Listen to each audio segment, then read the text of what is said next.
You just focus on the bricks. Caitlin. Vanessa has the vision. My mother, Susan, said it with a smile that felt more like a scalpel, slicing the dinner table conversation into two unequal halves. I looked down at my plate. The perfectly roasted asparagus, suddenly looking gray. Across the curated dining room of the luxury Chicago condo, my sister Vanessa beamed, swirling her red wine.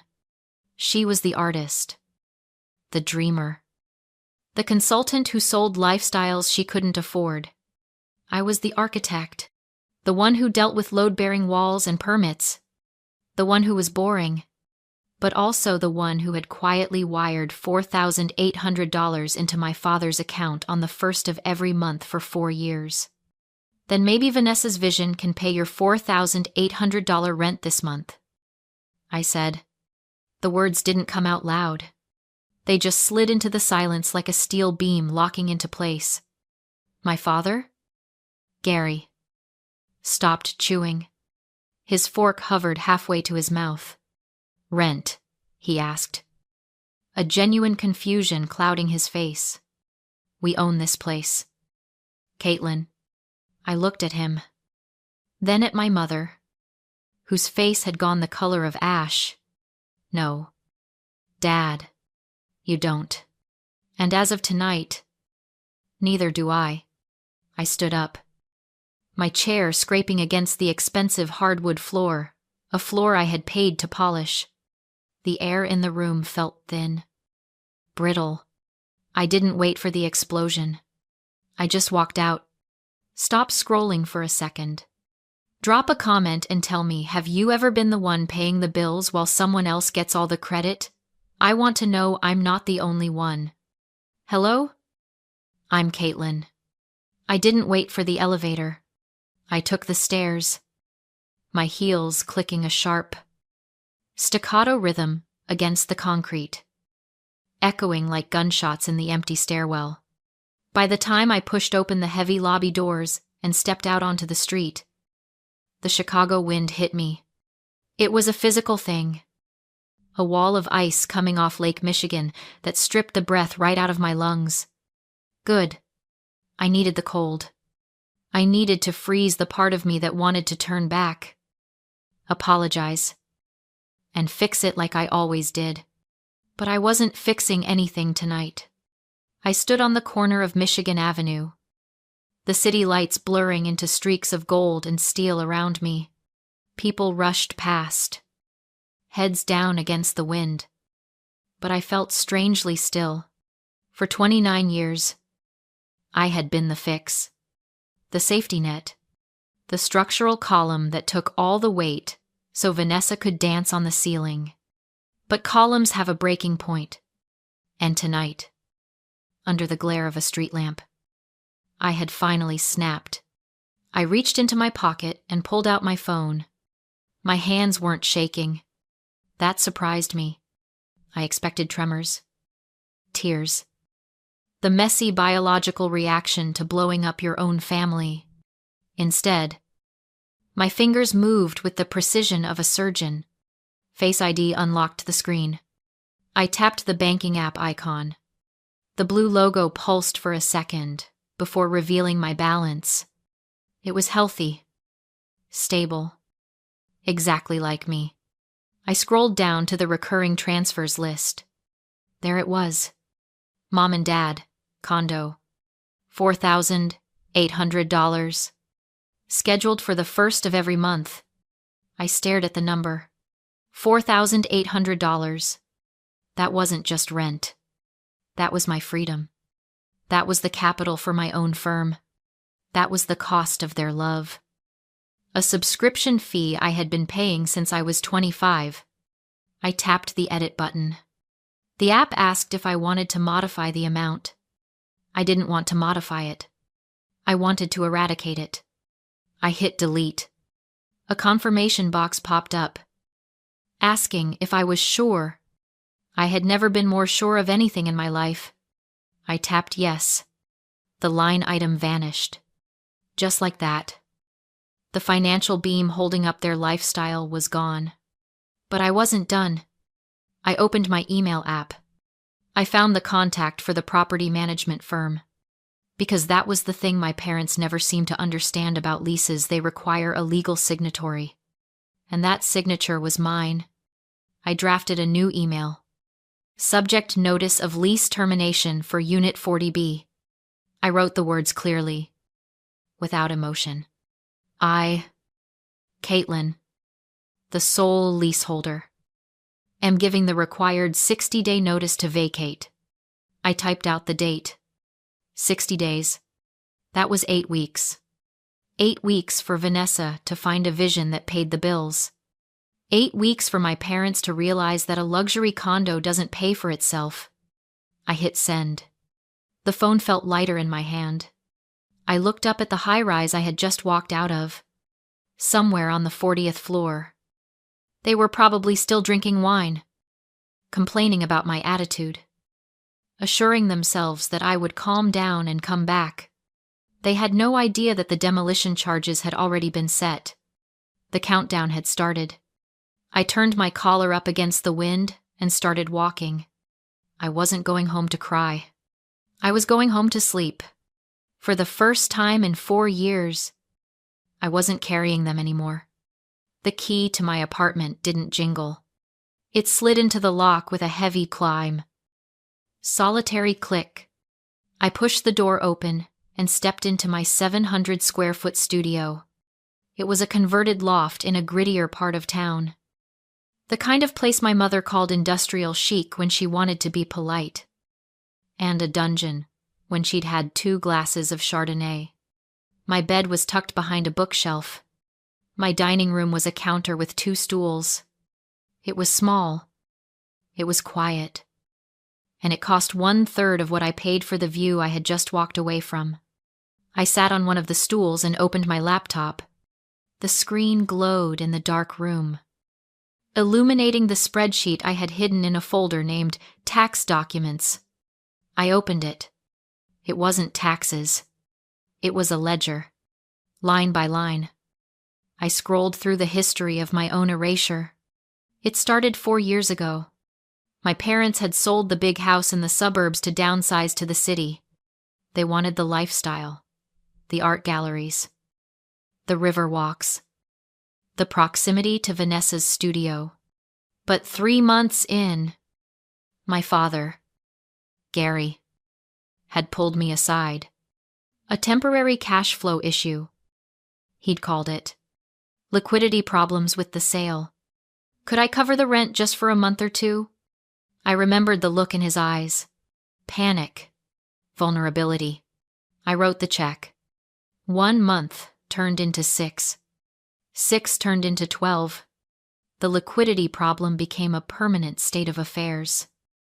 A silent agreement that I would pay for the stage while they performed on it. I scrolled to the bottom of the spreadsheet.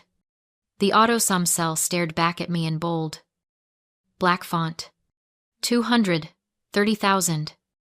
$400. The air left the room. $230,000. That wasn't just money. That was a house. That was a retirement fund. That was the seed capital for the architecture firm I had been dreaming of starting since I was 22. I had poured it all into a hole in the sky, funding a life I wasn't invited to enjoy. For years, I had asked myself why I did it. Why did I stay in a studio apartment eating ramen while they ordered steak in a condo I paid for? Was I weak? Was I stupid? No. It was more complicated than that. I closed my eyes and let the truth settle in. In architecture, there is a concept called progressive collapse.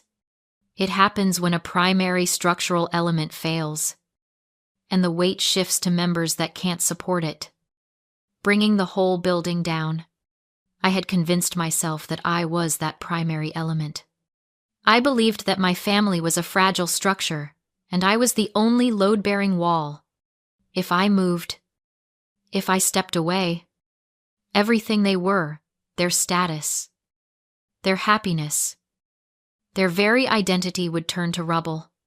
They had trained me for this role. Since I was a child, I was taught that my value wasn't in being seen, but in bearing the weight. Vanessa was the facade, the glass, and the steel that caught the light. I was the rebar, buried in the concrete. Ugly. Cold. Invisible. But essential. I told myself that paying that rent was an act of loyalty. I told myself it was strength. I wore those invisible chains like they were medals of honor, convinced that my suffering was the glue holding us together. But tonight, looking at the cursor blinking on the screen, I realized the truth. I wasn't holding up a family. I was financing a delusion. I wasn't their foundation. I was their hostage. And the only thing that would collapse if I walked away was the lie. I saved the file. I didn't close it. I wanted to remember. I wanted to see the cost of my silence in black and white. Then I opened a new tab and typed in the URL for the state's business registration portal. If I wasn't paying their rent next month, I had $4,800 to spend. It was time to buy my own name back. The sun hadn't even cleared the skyline before the noise started. My phone vibrated against the nightstand. A relentless, angry buzz that drilled into the quiet of my studio. I didn't reach for it immediately. I made coffee first. I watched the steam rise from the mug, grounding myself in the physical reality of my own space before stepping into their chaos. When I finally picked up the phone, the notifications were stacked like a collapsing tower. 17 missed calls, 34 text messages, 3 voice notes from Vanessa.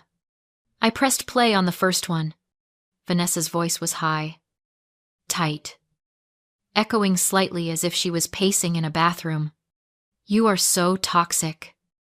Caitlin, seriously. You couldn't stand that Dad was proud of me for 5 seconds. You had to make it about money. You ruined the whole vibe. You're just jealous because you don't know how to exist in a room without sucking the air out of it." I didn't feel angry. I felt like a scientist observing a specimen under a microscope. I swiped to the texts from my mother. They were frantic, riddled with typos. The rent check bounced. The landlord called. "This is embarrassing. Caitlin, fix the banking error immediately." Banking error. She couldn't even type the words "you stopped paying." In her mind, it wasn't possible. The laws of physics stated that the sun rose in the east and Caitlin paid the bills. For me to stop was a glitch in the matrix. I set the phone down and looked at my reflection in the dark window. For years, I had wondered how they could be this blind. How could they take my money every month and still look at me with such disdain? But as I watched the notifications continue to roll in, I finally understood. It wasn't blindness. It was a survival mechanism. Psychologists call it the trap of normalized cruelty, or cognitive dissonance. My parents had built their entire identity around the idea that Vanessa was the special one, the golden child who would elevate the family name. If they admitted that I, the boring, brick-focused, invisible daughter was the one funding their lifestyle, their entire narrative would shatter. Admitting I was the provider would mean admitting Vanessa was a failure. It would mean their investment in her potential was a bad bet. And people like my mother would rather destroy the truth-teller than face the truth. They needed me to be the villain so they could keep pretending Vanessa was the hero. I took a sip of coffee. It was black, bitter, and real. I didn't text back. I didn't try to explain or defend myself. I sat down at my laptop and opened a new document.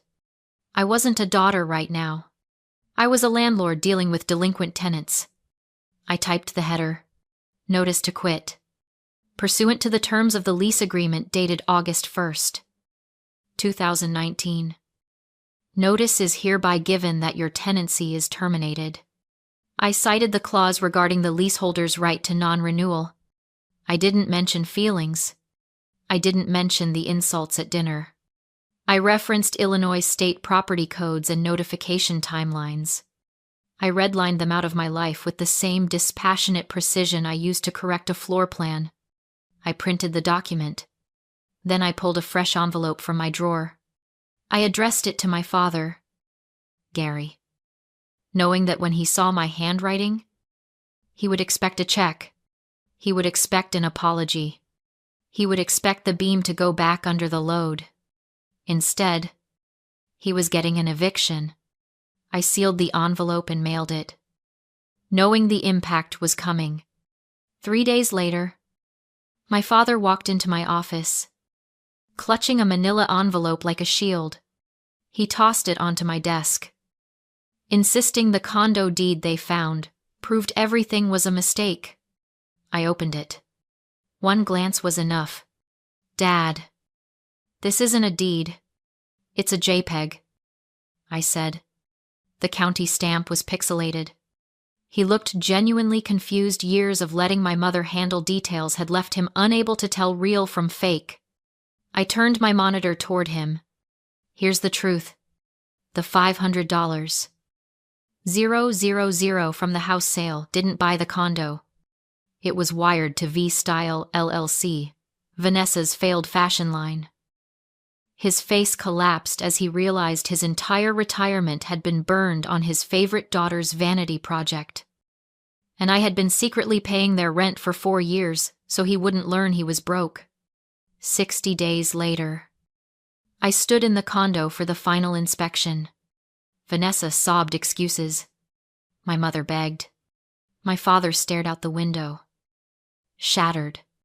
I left the master key on the counter. "Goodbye," I said, closing the door on the life I'd been subsidizing. 2 weeks later, I stood on a construction site, my first major project as Caitlin Ellis Architects. As concrete poured into the foundation, I understood demolition is only the first step. Real justice is what you build afterward. The $4. 800. I used to spend covering their rent, now funded draftsmen. Software. And the future I was building brick by brick, something honest. Something mine. If you're ready to stop paying for someone else's illusion, share this story. Next week, we talk about rebuilding after the demolition.